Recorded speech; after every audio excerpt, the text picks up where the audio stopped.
everybody, and welcome back. Today, we are reading more of the best literature to ever exist. Today, we return to A Sure Thing. And yes, I'm only doing another hour of this today. But there was actually some good responses to the previous stream.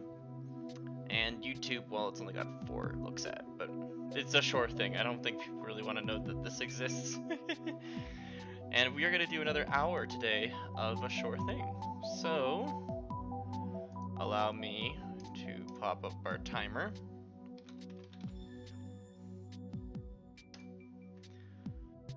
Yep, that'll work.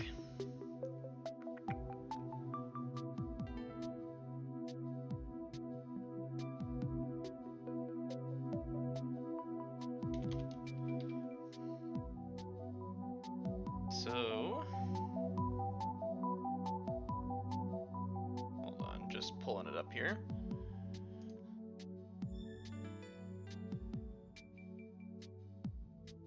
There we go.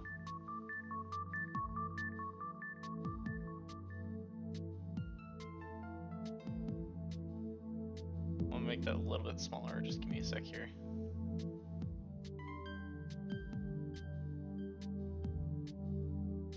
All we need is there. That's all we need. Perfect. Okay, how's it going, Feared Kayak? Welcome to the stream. I don't know if you really want to be here, but here you are. And here I am. Okay. Alright, so we left off at chapter 4.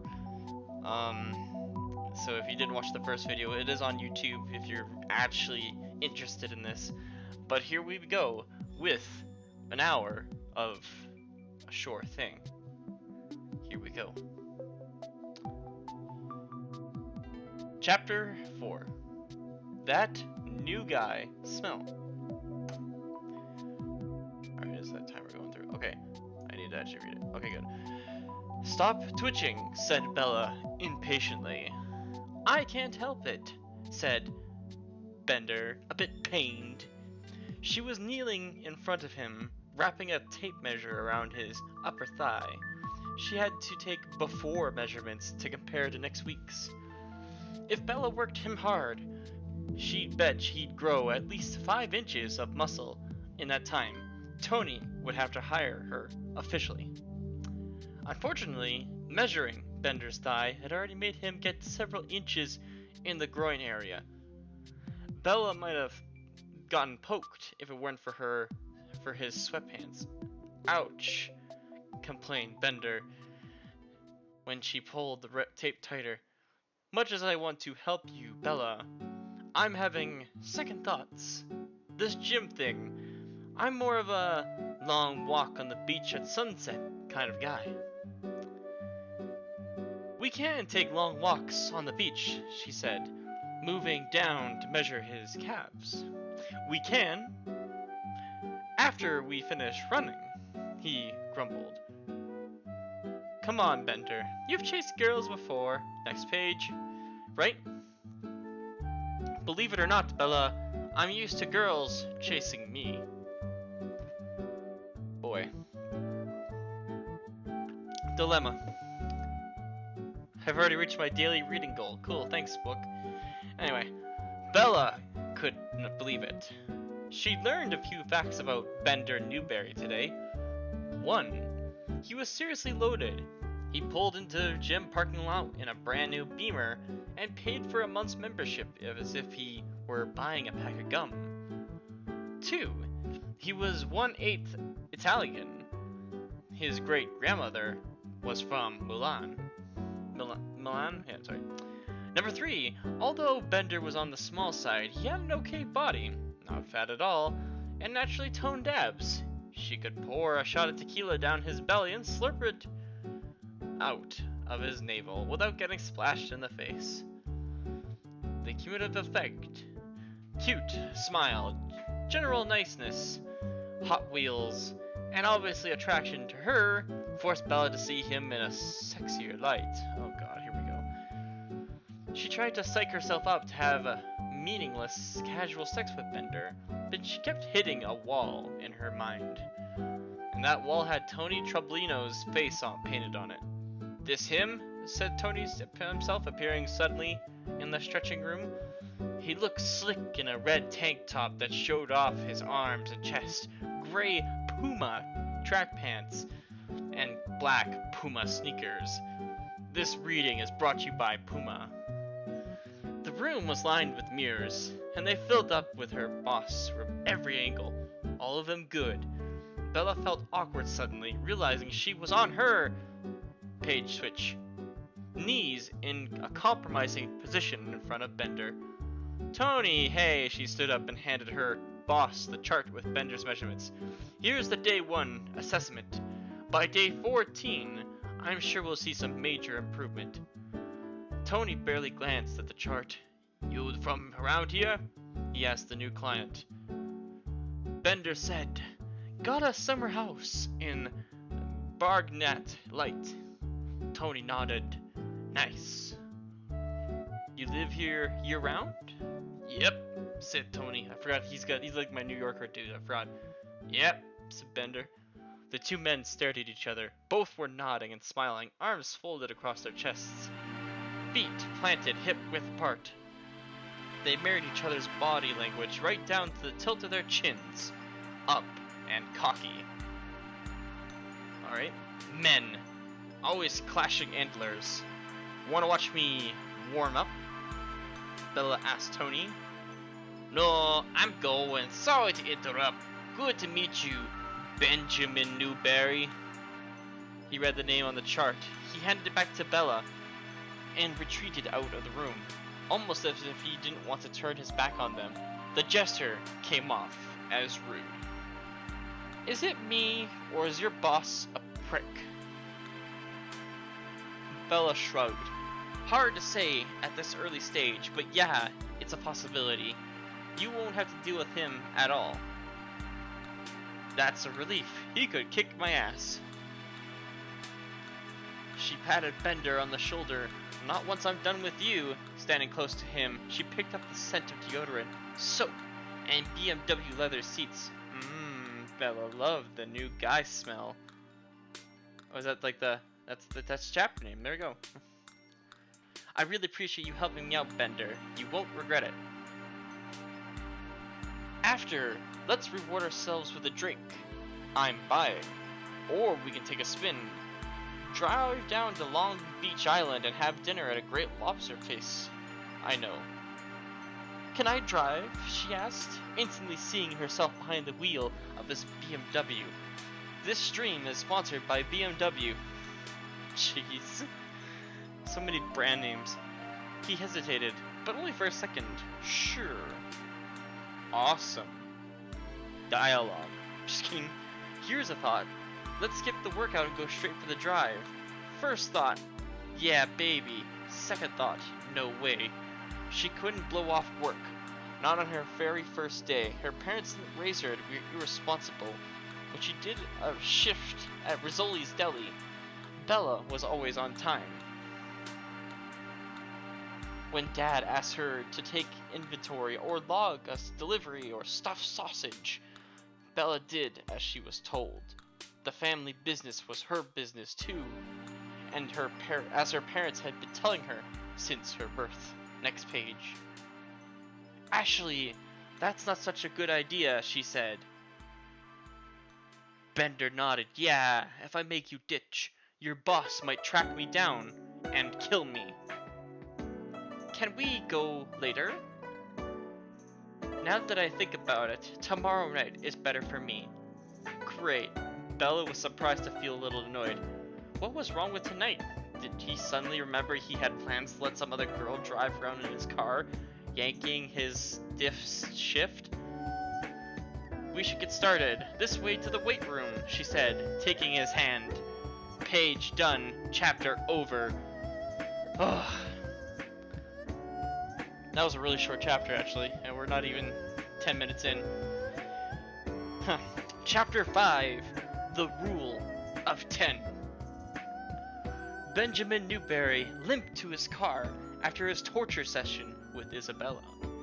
His shoulder and chest muscles were screaming, and the pain would get worse as the night wore on. Tomorrow, she promised to move on to a different muscle group, if only she meant what was in his boxers. Okay. If he had a choice, he'd never step foot into a gym again.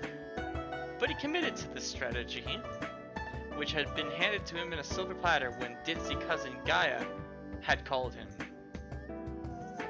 Speeding out of the parking lot, Bender winced from the effort of turning the steering wheel. The lengths he'd go to win a bet. Smiling, he pictured Bella's face when he told her he'd changed his mind about tonight. He nearly burst out laughing at how easy she was to read and how well he'd played her. By this time tomorrow night, he'd have her right where he wanted her. His cell rang. The car's automatic Bluetooth products, you should get them, picked up the call and put it on speaker. Next page. Dude, he said, seeing the call ID for Edward Caldwell. They were college roommates since freshman year and partners in crime. If you're answering your car phone, she's not with you, said Ed. No rush, I have 6 days left. 5. Your week started the second we spotted her at Karma. 5.5 days then, you shithead, Bender said. You're still pissed off when I got her first shot at her. We flipped for it. I accept the whims of fate, unless you cheated. I guess you'll never know, said Bender, who had, point of fact, flipped the quarter fairly. What are you doing now? Nothing. Meet at the driving range? I'd love to whack golf balls. Bender wasn't sure he had the strength to pick up the club, much less swing it. I'm going home for a jacuzzi and shower, but I'll call you later. He hung up, turned the corner around Route 37 and the Garden State Parkway. Tom's River was exit 81.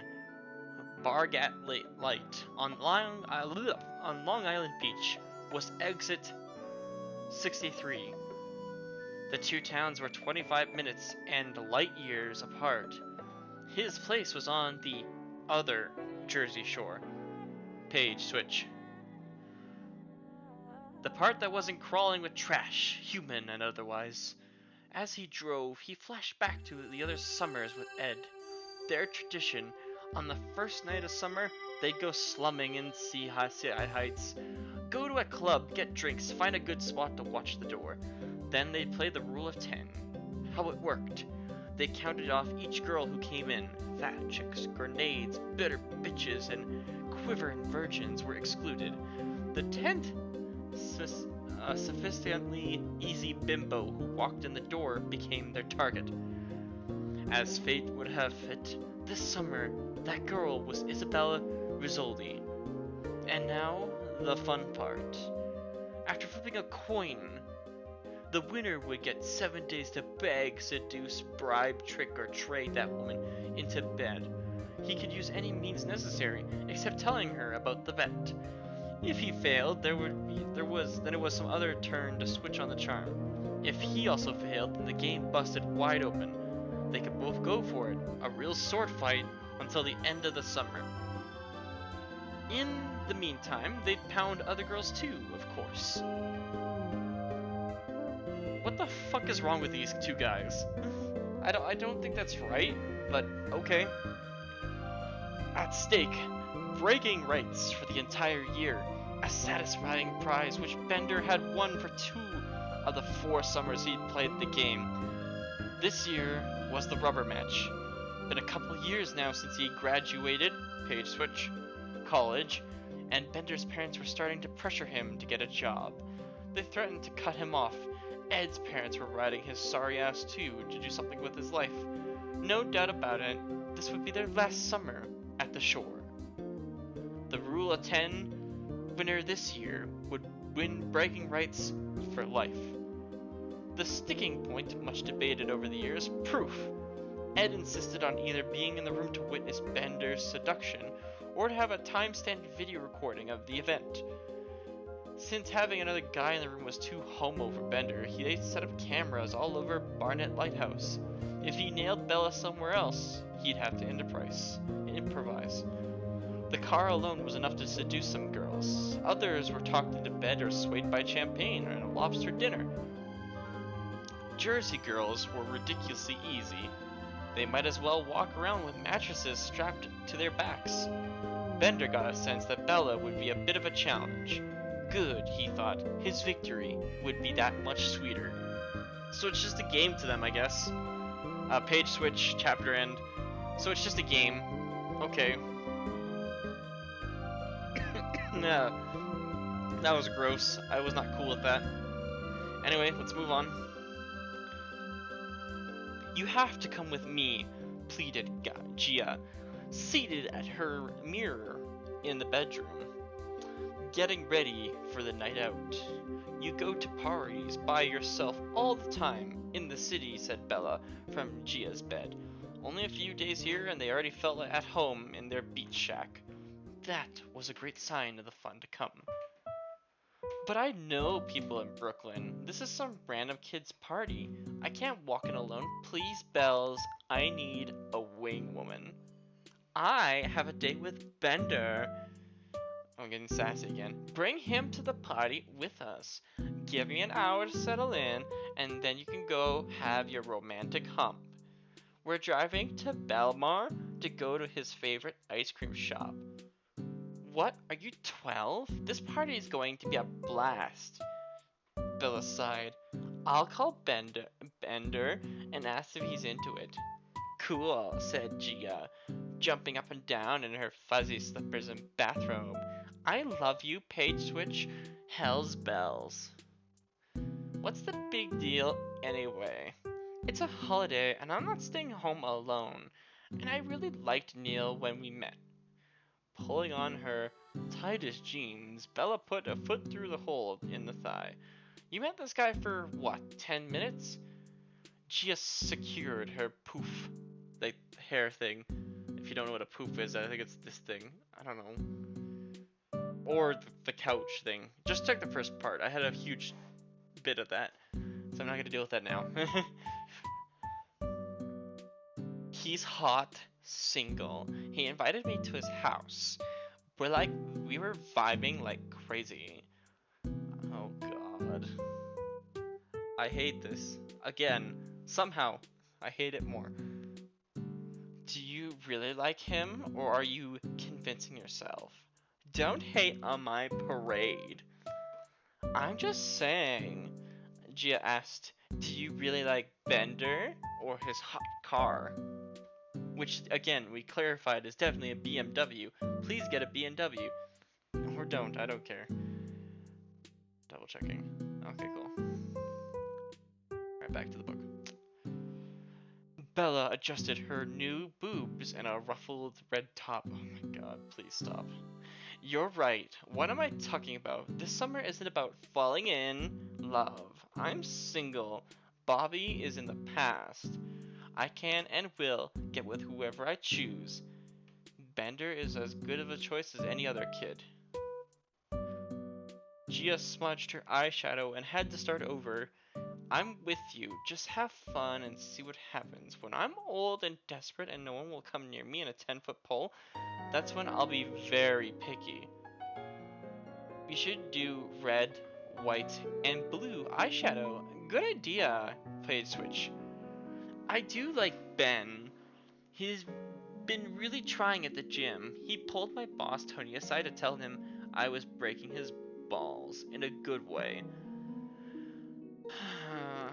Okay, despair. What about your boss? Asked Gia, trying out the patriotic makeup idea, feeling it and going for it. She hadn't met Tony yet, but she loved what she'd heard so far. He doesn't even look at me. He must be blind. It's kind of insulting. First case of a female employee filing a complaint because her boss didn't sexually harass her, Gia said. Okay, I'm done.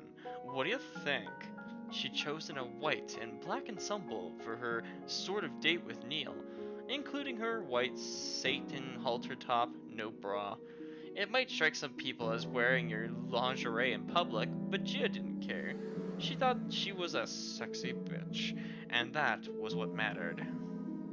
Plus, after 2 days at Tantastic, Gia and Bella have taken full advantage of the free mystic tanning. She and Bella also went to Maria's favorite nail salon and got new French tips. Considering how gorgeously bronzed and polished Gia was, it'd be a crime not to show as much skin as possible without getting arrested for indecency. Maria told Gia, "You're a living, breathing advertisement for a salon. Take flyers, pass them out on the page switch boardwalk." Gia was happy too. It was a great way to meet guys. Scene stop. Bender pulled up in his Beamer with a convertible top down.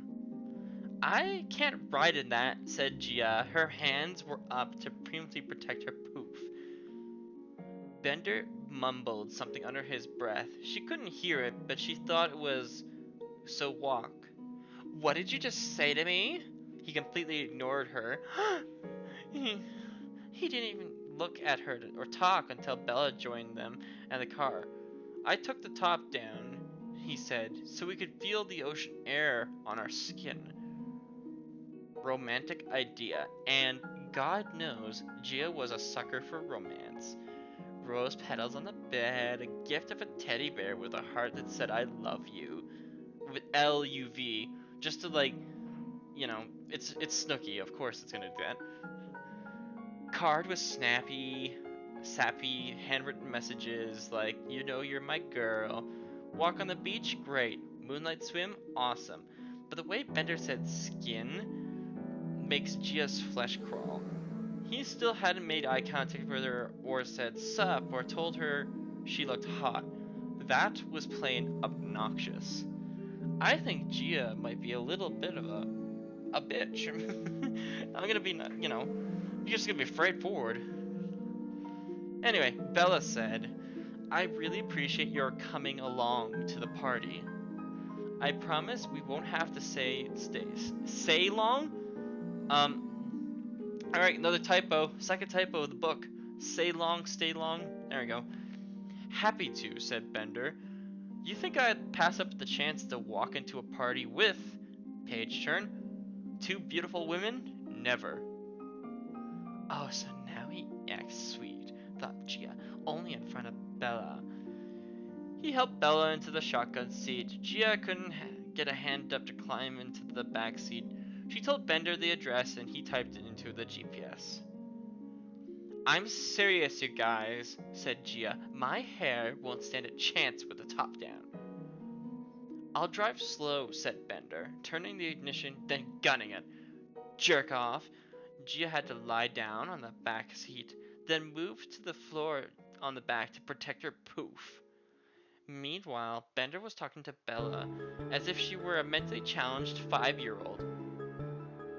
"So, what's your favorite color?" Favorite ice cream flavor." Favorite movie, favorite song, TV show. For each of Bella's answers, he said, "I love Rihanna. We have so much in common." This is a little too much for this right now. Hold on. Where did I land off? You remember? There you go. I wasted a little time there. I'm sorry. Throw me a bone. I'm reading this book. If Gia wasn't on the verge of puking from listening to him and lying on the floor, she would have told him to shut his big frickin' mouth and stop lying his ass off. Gia was willing to bet every penny she had that magenta was not Bender's favorite color. She doubted he even knew who Kendra Wilkinson was. To be fair, I don't know who that is either. Why was Bella falling for it? It was one thing to be down for casual sex, but now a girl still had to have standards. And she had to be, change page, careful too. Gia's mom has told her countless times you could never tell with some guys. They seem normal, and then they get weird, or violent, or obsessed. Even rich, cute, and seemingly sweet guys could fool you. Tonight, Gia was picking up powerful bad vibes from Bender. She needed to have a serious talk with Bella about him. Gia wasn't the smartest girl on earth, but she knew people. Her instincts told her Bender's ego was 10 times the size of his coal black heart. Coal. K-O-H-L. I don't know, anyway. Let's see. We're here, he said. I thought that was Ojiro. He said, pulling up to a stop outside of a house on the far north side of town. The lights were out. It was suspiciously quiet. Are you sure this is the right place? Said Bella. Maybe the guy gave you a fake address, said Bender. Gia said, fuck you. But Bender might be right. Gia had practically begged Neil for an invite. He might have felt as if he had to give her some address or come off like a jerk. Let me double check. Gia reread the address Neil had written down and realized she got it wrong. Did I say First Street? I think it's actually 1 Street or I Street. Like the letter I. I got the number and the letter confused. Sorry. Bender punched the correct address into his GPS. It's on the south side of town. It'll take us half an hour to get there. Page switch. Not that long, said Bella, trying to calm him down. Fucktard, he murmured. What'd you call me? asked Gia. Nothing, said Bender, and peeled out of the parking spot back to the direction they'd come. Gia steamed the whole way, so she had a brain fart. Albert Einstein probably misread sloppy handwriting too. It was an honest mistake. She was nervous about seeing Neil again, and she read the address too fast. So frickin' sue me, she thought. So what does that have anything to do with Albert Einstein? I don't know. Oh, God.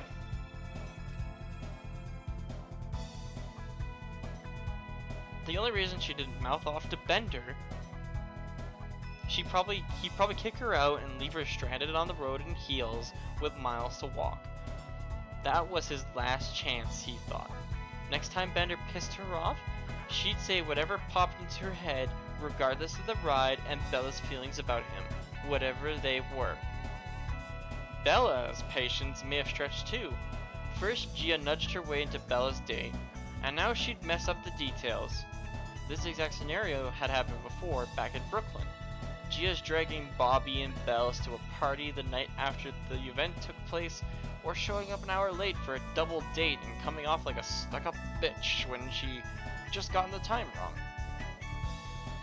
Gia decided it was just shut up, and hoped the second address was right. It was, thank God. Page switch. They found the right house, hip-hop music blasting, the people laughing, a party of full swing, and the house was only 6 blocks from Bella and Gia's beach shack. After all that, said Gia, we could have walked. Bender was so mad, he started to shake. Thought Gia. She checked her hair in the rearview mirror. It survived, miraculously. Aquanet to the rescue again. They walked to the door and rang the bell. A woman opened it. She was wasted and shouted, "Happy birthday, America!" Does Neil Connor live here? Asked Gia. He's upstairs, poor guy. Poor guy? What was that about? The woman said, come on in. They entered the house. Gia took in the atmosphere. Girls in tight dresses or jeans, glimmering tops, lots of big gold hoop earrings and bangles, iron straight hair, guys in Ed Hardy t-shirts, jeans, chains, gelled spikes and basketball sneakers. Everywhere, people were grinding, cronking. What the hell's cronking? Okay, I'll stop the song, or not the song, but I'll stop the timer so we can figure out what cronk means. Alright, hold on, I'm gonna pull this up just a little bit.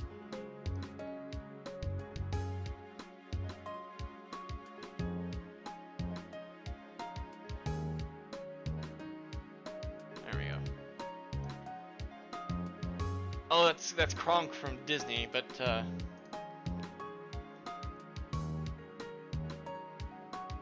okay, what does it mean to Kronk? Kronk-ing.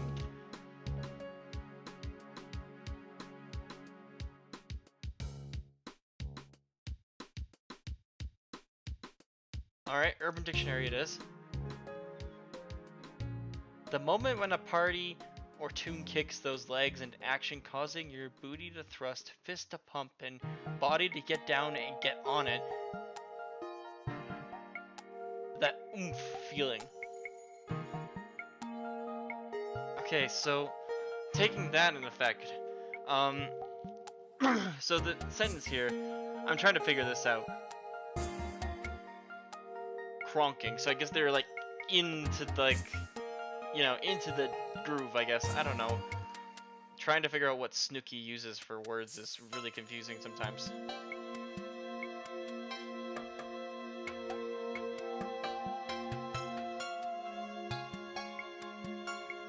There we go, that's good. Alright, back at it. Get a few more seconds in here. Okay, so everywhere people were grinding, cronking, holding plastic cups of beer. On the couches, couples were making out, visible tongues. Gia's heart beat faster. Her first big house party of the summer, and it rocked. To her companions, she said, "You see?" Bella, grinning and nodding to the beat, said, "Let's find some beers." Next page. The keg was in the backyard and in a bathtub full of ice. Cans and bottles of Budweiser and Amstel Light. We'll need some Budweiser to get through this. Anyway, cans and bottles of Budweiser and Amstel Light lay around it, as if the keg had given birth to dozens of baby beers. Gia scanned the crowd for Neil. Gia grabbed a bottle and told Bella, "I'm going to find Neil." Bella said, "We'll be around." Gia searched for him in the living room, kitchen, and front and back porches. She found the stairs and checked the second floor bedrooms, interrupting couples, and a threesome. Neil wasn't mixed up in any of those tangles of limbs. He might be on the roof deck. She noticed another door. Knocking first, Gia cracked the door. "Hello, Neil?" A voice warbled. "Who's there?" Opening the door all the way, she entered the small bedroom, sparsely decorated. A giant mutant lobster monster, bright red with short, light brown hair, sat up in the bed. She screamed, "It's okay, calm down." Taking a second look, she realized the creature was a human dude, bright red and naked, with a washcloth draped around Zeros's groin. A 4th of July paint job. Were other naked guys painted blue and white running around somewhere? Jenna, is that you? It's Gia. Her brain clicked. It was Neil. Except for oval white patches around his eyes, his face and body were as red as tomato soup. He stepped closer and sat on the edge of the bed. The movement of the mattress made him wince. "What happened to you?" She asked. "What happened to me? You happened to me." "A few minutes in the tanning bed did this?" she asked, horrified. "I am so sorry." Gia was an animal lover. Why? Why is she bringing animals into this now? Okay. She'd rather get over herself than hit a squirrel or a chipmunk with a Honda.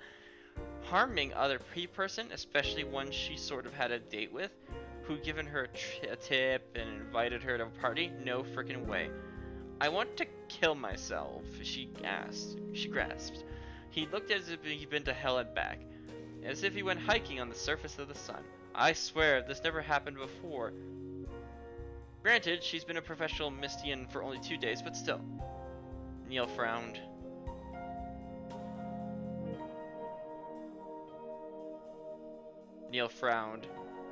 "It's not your fault. I left the tanning salon. My skin was white as paper. I know you told me the effect was delayed, but I was impatient, so I came back here, put on some oil, and laid out on the roof." "For how long?" "All day." "Naked?" Gia had to ask, unfortunately. Roasted nuts? Not yet seeing the humor, he said with a grimace. One day I'll laugh, when it's not physical agony to do it. The whole point was to look good for my party, and for you, he added bashfully. So you blame me, not because I did this to you, but because you did it to yourself for me? He nodded. I don't really blame you, but yeah. Whew, she exhaled. Wasn't sure you liked me. I practically got on my knees to get an invite to your party. I know. When I realized I thought about the conversation later, I realized, but at the time, I just wasn't getting it. It was like my brain was frozen. Does that ever happen to you? Yes, all the time. I thought you were mad sexy as soon as you walked in. Ha ha ha. It's Tommy Wiseau now. Sure, why not? And then, when I undressed in front of you, I got nervous. Flattered, Gia said, I totally understand. I like you too. She moved closer to him on the bed and opened her arms to give him a hug. No hug, he squealed. Page switch. Backing off, Gia said, one question. Why are you lying here naked? Clothes hurt too much. Shouldn't you be in a hospital or something? There and back. Nothing they can do for me except give me drugs and aloe. We should hang out as soon as you're better. Have lunch or something. Neil shook his head. I can't go outside during daylight hours. Haha. So we can go out at night, have a drink and go to the club. The ER doctor said the burn could take 2 weeks to heal. My pain meds ruled out alcohol. I can't dance in my condition. Does it really hurt? He nodded. It's pretty bad, even with the pills. Gia put her hand over his belly and could feel the heat from an inch away. I don't think there's anything you can do. Oh really? Gia had an idea. Relax and close your eyes. Be careful, haha. Gia put her palm flat on his belly. Apart from the color, his stomach looked yummy. She moved her hand over it. Heat moved up her fingers and into the length of her arm. She glided over her hand over her favorite boy, Paige, body part. The band of muscles right below the belly button. His were flat and taut, and the white washcloth over his private started to move. She gently glided her hand lower. The fabric made a tent. Dying to sneak a peek, Gia gently lifted the washcloth. I don't really want to read this. Oh god, I don't know if I really want to read this. This is just getting to weird smut. If it gets too graphic, I'll stop reading. Some of the skin was pale and sunburned. He must have laid out limp, and now, when he got, hard, the stretching caused red and white stripes. Gia couldn't help herself. She started laughing. It looks like a perverted candy cane, but thicker, much thicker. I was thinking barbershop full, he said grimly. Dr. Seuss hat. His face was contorted. If she didn't know better, she would have thought this was pain. That is the purse. This is probably the first time in history, and the last, I kick a hot girl out of my bed. I understand. Gia felt terrible for him, and disappointed. They couldn't even snuggle. We could still be friends. I'm leaving town, haha. I found someone to take my room. No point paying for the sheriff. I can't drink, dance, fool around, go to the beach, or even walk. My parents are coming to drive me back to Connecticut tomorrow. So tonight's your last night. He nodded. My roommates are sick of taking care of me. Page switch. I'll take care of you. But you'll miss the fireworks. Please, go downstairs and have a good time at the party. Gia shook her head. I couldn't possibly have fun knowing you're up here alone.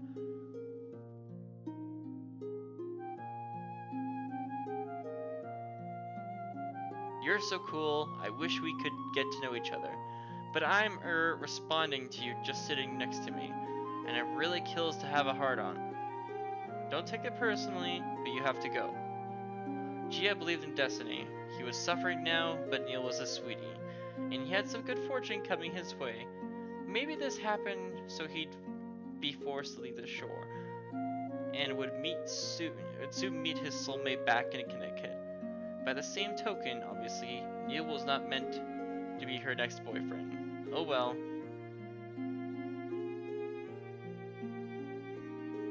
She went in to kiss him goodbye. No kiss, he said. Waving farewell instead, Gia slipped off the bed and out the door. She went back downstairs. Where were Bella and Bender? Did they leave her? Bella would never. Bender, the second he got the chance. Gia decided to check if Bender's car was still parked on the street in front. She went through the front door. Someone pushed her from behind. Move, I gotta get out. Gia gave the happy birthday America. Oh, hold on. Gia gave a page switch, by the way. The happy birthday America drunk girl some room. Excuse me, said the girl, stumbling forward. She tripped and reeled across the driveway, coming to stop by the curb. She leaned on Bender's BMW. Gia smiled, glad to see it was still parked up front. Bella came out of the house and said, Gia, I saw you leave. Bender was behind her. He noticed the girl by the curb. He yelled, Yo, get away from my car. The girl looked up and waved as Bender ran towards her. Then she leaned forward and in a silent gush, emptied her stomach into the front seat. What the fuck? Said Bender yelled. The girl burped and wiped her lip and said sorry. She waved back towards the front door, aiming her puke breath at Gia and said, I feel much better now. This is your fault, Bender ranted, pointing at Gia. More instant karma, she giggled, which made Bender furious. What's so funny? What's so funny? He roared. I told you to put the top up. Page switch. Next new chapter done. Gross. Somebody pukes in my vehicle, they leave. And actually no, they clean up the stuff, then they leave. Water drink, please. As we're probably going to be able to do one more chapter today. Alright. Chapter 7. Take a deep brain breath. Bella threw all her dirties on her bed. The pile was as tall as she was. Between the gym and the clubs, she went through a lot of clothes in a week. Gia hovered in the doorway of Bella's room. Haven't I said I'm sorry enough? The first 50 times were more than enough. It'd been 2 days since the puke-mobile incident. Great. Gia's apology... Oh, sorry. Bella was over it already. She appreciated Gia's apology, but it was unnecessary. True, if Gia hadn't made her go into Neil's party, that girl would have been hurled into Bender's car. He wouldn't have freaked out and abandoned them to take the Beamer to a 24-hour car wash. Bella wouldn't expect him to be happy about his leather seat covered in vomit. But if you thought, oh goodness, it's not even me like screwing up here, but it says if you, no, hold on. But if you thought about it, but if you think about it, thought about it, I don't know, do we count that as the third one? But if you thought about it, but if you think about it, I don't know. I guess if it's a past tense, maybe, but drunks hurled into convertibles all over town, maybe on every block. It was bad luck Bender's car got hit. But he didn't realistically blame Gia or Bella. Shit happens, even to BMWs. Is Bender still mad? Asked Gia. Page switch. He's cooled down to just mad, said Bella. Gia hesitated, but then said he called me a fucktard about getting the address wrong. Bella stopped stuffing her laundry bag. I didn't hear that. It was low under his breath, but I'm pretty sure. If you were sure, I'd be pissed at him. But if you're not sure, what do you want from me? He's a jerk-off and a fake. You should dump him. Because of something you think you might have heard, said Bella, her voice taking on an edge. Chill, Bells. Take a brain breath. When someone told her to chill, the opposite effect kicked in. Bella felt the blood starting to boil. She loved her cousin to death, but Gia was working her last nerve. In Brooklyn, they had the buffer of their parents. With just the two of them in the house together, conflicts kept coming up. Gia wanted to go out every single night. She barely cleaned up after herself, or remembered to lock the door behind her, or did the shopping. Granted, Gia ate out a lot, but it'd be nice to see her contribute something, anything to the fridge besides a giant jar of pickles and vodka mixers. Please don't take this the wrong way, said Gia. I think your judgment is out of whack. Page switch. You know, from Bobby. My judgment is fine. Okay, maybe I got a little sunburn on my elbow, that's okay. Bobby had done a number on Bella though, and she knew it. They started going out in high school when they were 16. Bobby was from the neighborhood. Their families were old friends. Bella and Bobby were a great couple as long as she agreed with him. If she dared to disagree about anything, plans, politics, sports, if the pasta was al dente, if Leonardo DiCaprio was half or full-blood Italian, he'd come down at her like a ton of brownstone. Alright, I guess Leonardo DiCaprio. Go watch a movie from him. It's probably better than this. When Bella meekly declared that she wanted to enroll at New York University in September, she deferred twice already. Bobby hit the roof. A construction worker, he didn't go to college and didn't see the point of Bella going either. It's a waste, he told her. 4 years and thousands in student loans? You're gonna wind up working at Rizzoli's anyway. If I don't know what I'm gonna do, how do you have such a clear picture? She countered. Bobby snorted. I know exactly what you're going to do because I'm telling you.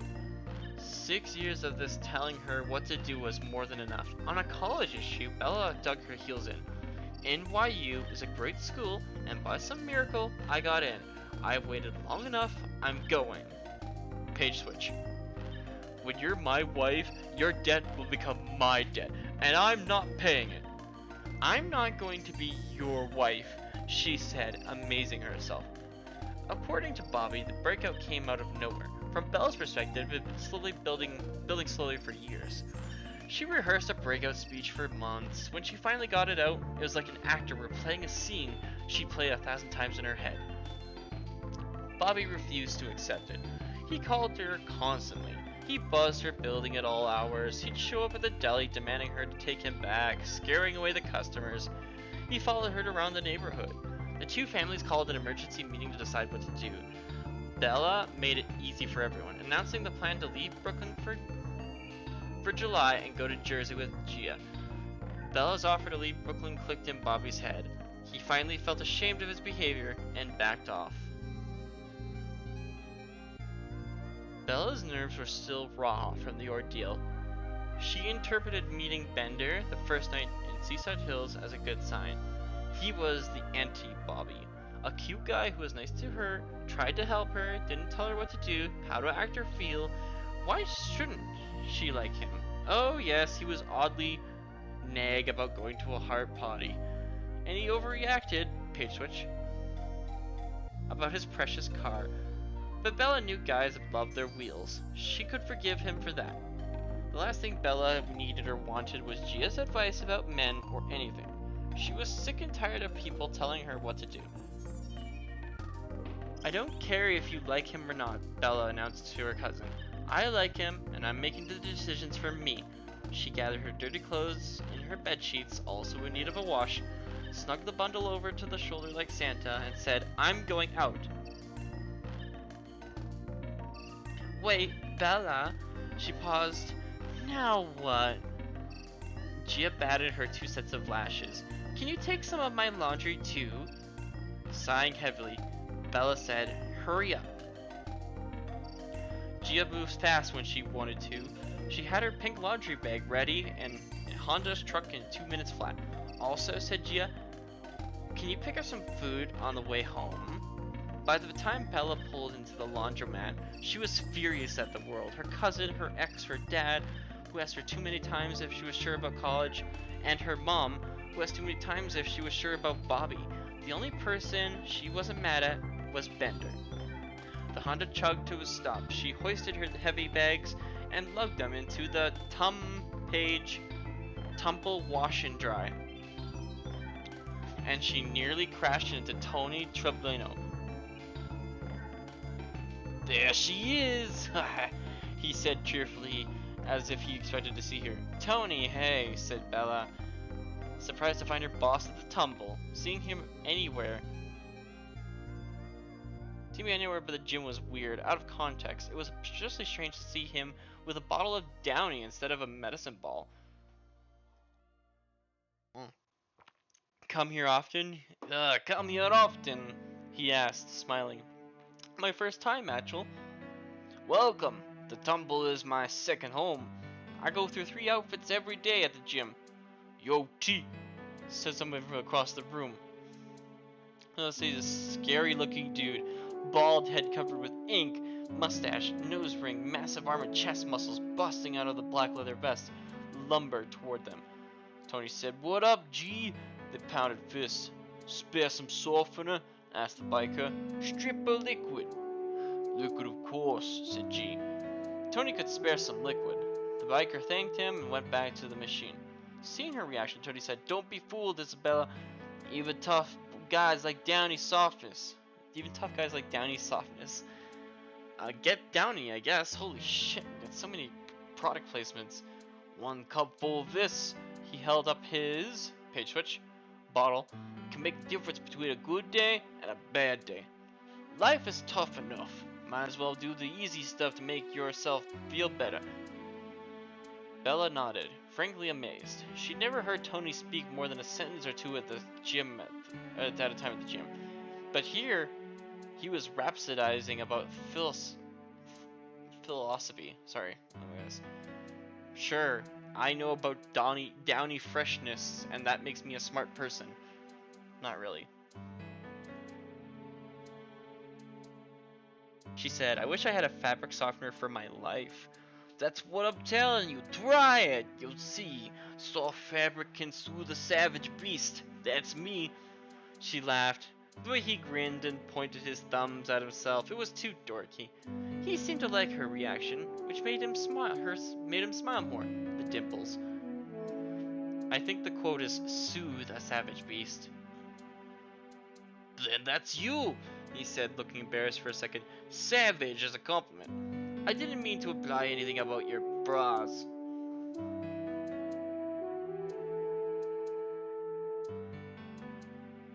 "Okay, I know," she said, lumping dirty sports bras out of the laundry basket.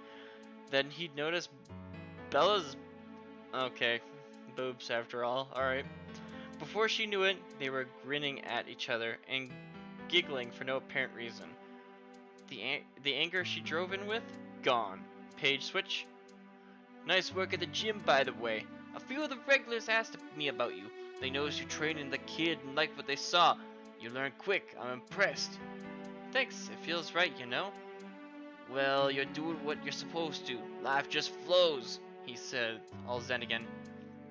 "I really appreciate you giving me a chance."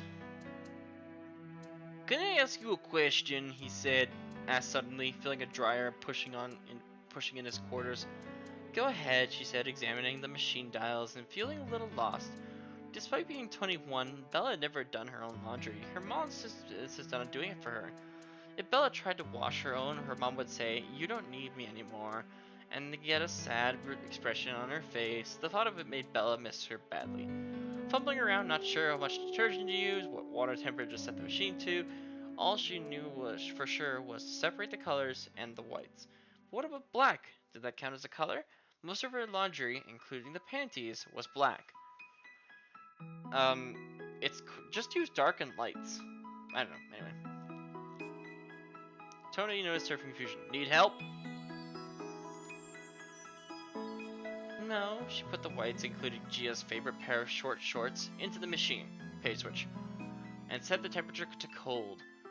Tony, ever so subtly, shook his head. Bella changed the setting to hot. He nodded.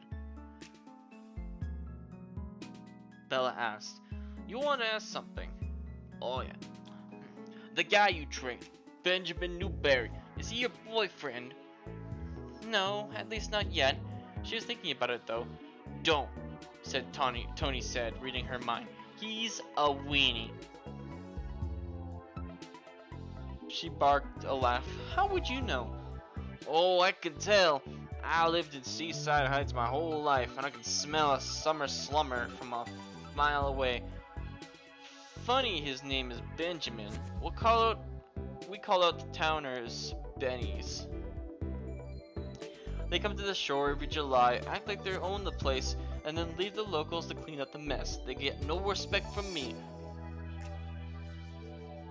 Bella frowned. Now her boss and cousin were singing the same cranky tune about Bender. "It's none of your business who I hang out with. You don't know anything about him or me." "Oh, I got the weenie down for sure. As for you, I guess, off the bat, you're running away from something, or someone, back home. You're in a holding position right now, trying to sort through some shit, and you thought the beach is as good as a place as any to, page switch, hide from your real life when you figure out your next move." She blinked at Tony, hating him for calling it on the right track. "You're way off. Was she that easy to read?" He looked at her with sweet sincerity. His eyes were emerald green, deep as a well, and a little sad too. He can imagine Tony hugging a baby or cuddling a cat, crying at the sad movie when the lovers died at the end. "My read on you is that you think you know everything, and that you'd be smart to keep your opinions to yourself." "Not gonna happen." "I ain't spoken to my mom in a week," Bella said out of nowhere. "I miss her." Words came out before she could stop them. She was dumbfounded she could confide in Tony at all, much less make a confession that made her sound like a big baby. "You should call her," he said softly. Bella shrugged. It was too soon. She vowed to go 2 weeks at least before she fell back to her family for support. "How did you guess all that about me?" He shrugged. "Being a trainer is kind of like being a bartender, or a shrink. Clients talk to me. When they're physically exhausted, their emotional mental guard goes down. They reveal themselves, their strengths and weaknesses. I developed a sense for people. I call," switch page, "it the sixth sense. By the sixth workout, I've got their number." "So the sixth sense about me is little lost girl?" Bella asked, blinking up at him, afraid what he said. Tony smiled slyly. "Jury's still out. I need to spend more time with you. My gut sense is that you're cool, though." Bella gulped. When she was with Tony, her gut felt full of butterflies, a swarm. "I'm not sure about you either." "That's how I like it. Keep 'em guessing." Alright, next chapter is way too big, so I'm not going into it.